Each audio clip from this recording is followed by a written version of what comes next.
Monkey Gita. Yudhishthir ने पूछा, दादाजी, यदि कोई मनुष्य धन की तृष्णा से ग्रस्त होकर तरह तरह के उद्योग करने पर भी धन ना पा सके तो वह क्या करे जिससे उसे सुख की प्राप्ति हो सके। भीष्म जी ने कहा, भारत, सब में समता का भाव, व्यर्थ परिश्रम का अभाव, सत्य भाषण, संसार से वैराग्य और कर्माशक्ति का अभाव, ये पांचों जिस मनुष्य में होते हैं वह सुखी होता है। ज्ञान वृद्ध पुरुष इन्हीं पांच वस्तुओं को शांति का कारण बताते हैं। यही स्वर्ग है, यही धर्म है और यही परम उत्तम सुख माना गया है। युधिष्ठिर, इस विषय में जानकार पुरुष एक प्राचीन इतिहास का उदाहरण दिया करते हैं। मंकी नामक मुनि ने भोगों से विरक्त होकर जो उद्गार प्रकट किया था वही इस इतिहास में वर्णित है। उसे बताता हूं, सुनो। मंकी धन के लिए अनेक प्रकार की चेष्टाएं करते थे, परंतु हर बार उनका प्रयत्न व्यर्थ हो जाता था। अंत में जब बहुत थोड़ा धन शेष रह गया तो उसे देकर उन्होंने 2 नए बछड़े खरीदे। एक दिन उन दोनों बछड़ों को परस्पर जोड़कर वे हल चलाने की शिक्षा देने के लिए ले जा रहे थे। जब वे दोनों बछड़े गांव से बाहर निकले तो बैठे हुए एक ऊंट को बीच में करके सहसा दौड़ पड़े। जब वे उसकी गर्दन के पास पहुंचे तो ऊंट के लिए ये असह्य हो उठा। वे रोष में भरकर खड़ा हो गया और उन दोनों बछड़ों को ऊपर लटकाए बड़े जोर से भागने लगा।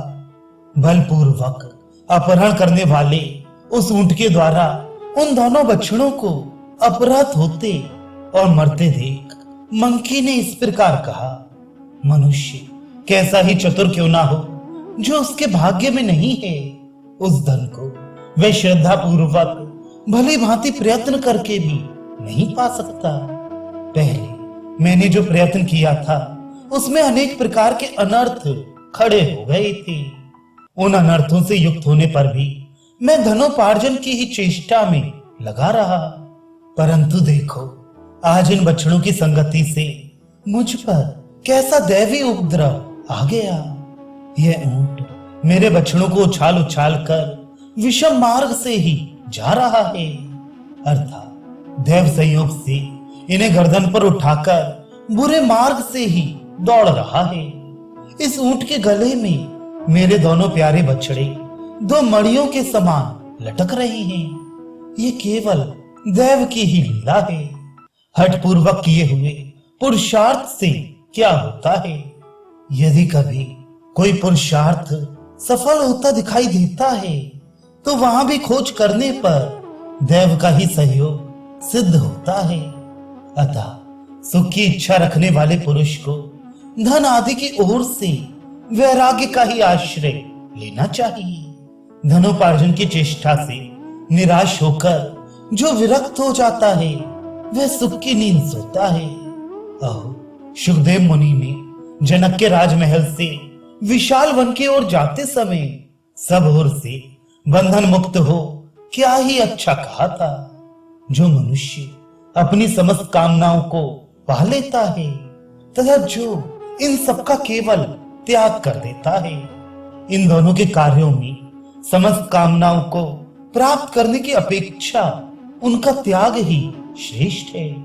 कोई भी पहले कभी धन आदि के लिए होने वाली संपूर्ण प्रवृत्तियों का अंत नहीं पा सका है। शरीर और जीवन के प्रति मूर्ख मनुष्य की ही तृष्णा बढ़ती है।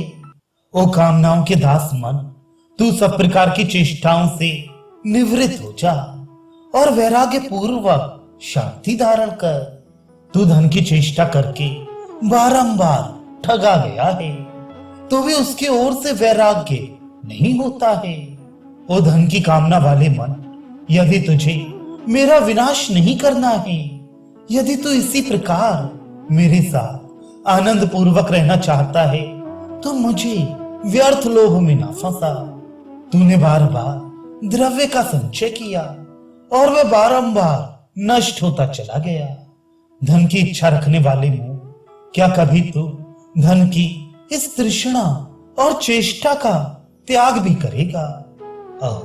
यह मेरी कैसी नादानी है जो मैं तेरे हाथ का खिलौना बना हुआ हूं। यदि ऐसी बात ना होती तो क्या कोई समझदार पुरुष कभी दूसरों की दासता स्वीकार कर सकता है? पूर्व काल के तथा पीछे के मनुष्य भी कभी कामनाओं का अंत नहीं पा सके ही।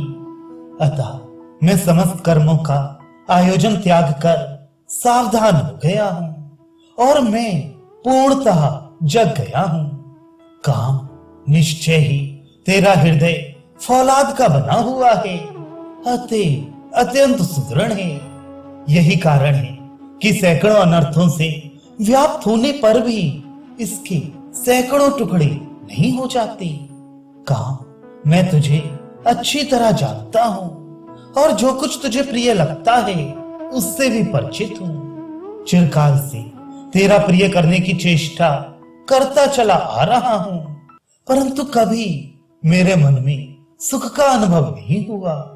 काम मैं तेरी जड़ को जानता हूं। निश्चय ही तू संकल्प से उत्पन्न होता है। अब मैं तेरा संकल्प ही नहीं करूंगा जिससे तू समूल नष्ट हो जाएगा। धन की इच्छा अथवा चेष्टा सुखदायिनी नहीं है। यदि धन मिल भी जाए तो उसकी रक्षा आदि के लिए बड़ी भारी चिंता बढ़ जाती है, और यदि एक बार मिलकर वह नष्ट हो जाए तब तो मृत्यु के समान ही भयंकर कष्ट होता है। और उद्योग करने पर भी धन मिलेगा या नहीं यह निश्चय नहीं होता। शरीर को न्यौछावर कर देने पर भी मनुष्य जब धन नहीं पाता है तो उसके लिए इससे बढ़कर महान दुख और क्या हो सकता है। यदि धन की उपलब्धि हो भी जाए तो उतने से ही वह संतुष्ट नहीं होता है, अपितु अधिक धन की तलाश करने लग जाता है। काम स्वादिष्ट गंगा जल के समान यह धन तृष्णा की ही वृद्धि करने वाला है। मैं अच्छी तरह जान गया हूं कि यह तृष्णा की वृद्धि मेरे विनाश का कारण है। अतः तू मेरा पिंड छोड़ दे। मेरे इस शरीर का आश्रय लेकर जो 5 भूतों का समुदाय स्थित है वह इसमें से अपनी इच्छा के अनुसार सुखपूर्वक चला जाए या इसमें रहे, इसकी मुझे परवाह नहीं है। पंचभूतगण अहंकार आदि के साथ तुम सब लोग काम और लोभ के पीछे लगे रहने वाले हो। अतः तुम पर यहां मेरा रत्ती भर भी स्नेह नहीं है। इसीलिए मैं समस्त कामनाओं को छोड़कर केवल अब सत्य गुण का आश्रय ले रहा हूं। मैं अपने शरीर में मन के अंदर संपूर्ण भूतों को देखता हुआ बुद्धि को योग में, एकाग्र चित्त को श्रवण मनन आदि साधनों में और मन को परब्रह्म परमात्मा में लगाकर रोग शोक से रहित एवं सुखी हो संपूर्ण लोकों में अनासक्त भाव से विचरूंगा, जिससे तू फिर मुझे इस प्रकार दुखों में ना डाल सकेगा। काम तृष्णा शोक और परिश्रम इनका उत्पत्ति स्थान सदा तू ही है। जब तक तू मुझे प्रेरित करके इधर उधर भटकाता रहेगा तब तक मेरे लिए दूसरी कोई गत नहीं है। मैं तो समझता हूं कि धन का नाश होने पर जो अत्यंत दुख होता है वही सबसे बढ़कर है, क्योंकि जो धन से वंचित हो जाता है उसे अपने भाई बंधु और मित्र भी अपमानित करने लगते हैं। दरिद्र को सहस्त्र सहस्त्र तिरस्कार सहने पड़ते हैं। अतः निर्धन अवस्था में बहुत से कष्टदायक दोष हैं, और धन में जो सुख का लेश प्रतीत होता है वह भी दुखों से ही संपादित होता है। जिस पुरुष के पास धन होने का संदेह होता है उसे उसका धन लूटने के लिए लुटेरे मार डालते हैं, अथवा उसे तरह तरह की पीड़ाएं देकर सताते और सदा उद्वेग में डाले रहते हैं। धन लोलुपता दुख का कारण है। यह बात बहुत देर के बाद मेरी समझ में आई है। काम तू जिसका आश्रय लेता है उसी उसी के पीछे पड़ जाता है। तू तत्व ज्ञान से रहित और बालक के समान मूढ़ है। तुझे संतोष देना कठिन है। आग के समान तेरा पेट भरना असंभव है। तू ये नहीं जानता कि कौन सी वस्तु सुलभ है और कौन सी दुर्लभ। हे काम, पाताल के समान तुझे भरना कठिन है। तू मुझे दुखों में फंसाना चाहता है, किंतु अब तू फिर मेरे भीतर प्रवेश नहीं कर सकता। अकस्मात धन का नाश हो जाने से वैराग्य को प्राप्त होकर मुझे परम सुख मिल गया है। अब मैं भोगों का चिंतन नहीं करूंगा।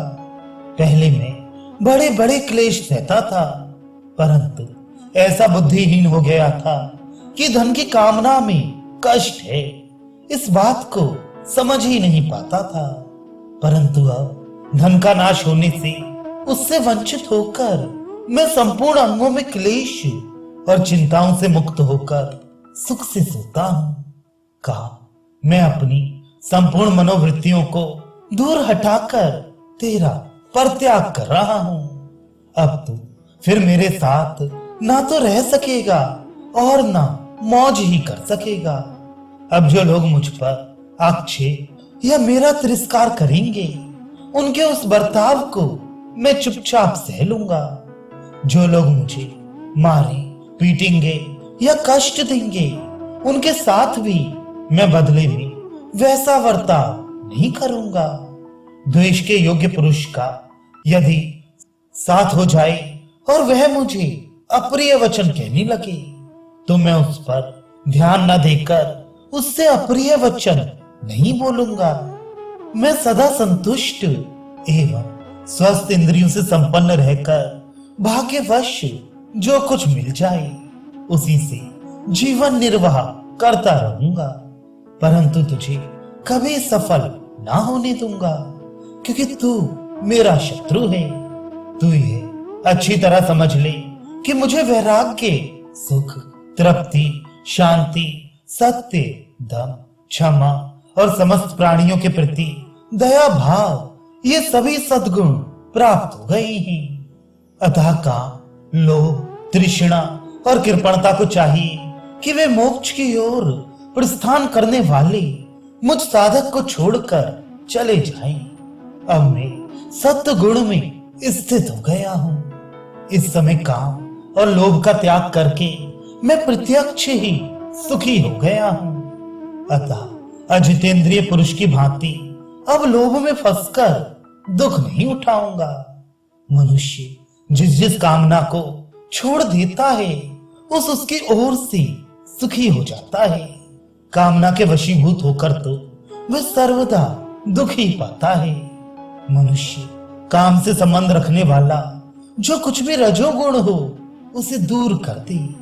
दुख, निर्लज्जता और असंतोष ये काम और क्रोध से ही उत्पन्न होने वाले हैं। जैसे ग्रीष्म ऋतु में लोग शीतल जल वाले सरोवर में प्रवेश करते हैं, उसी प्रकार अब मैं पर ब्रह्म में प्रतिष्ठित हो गया हूं।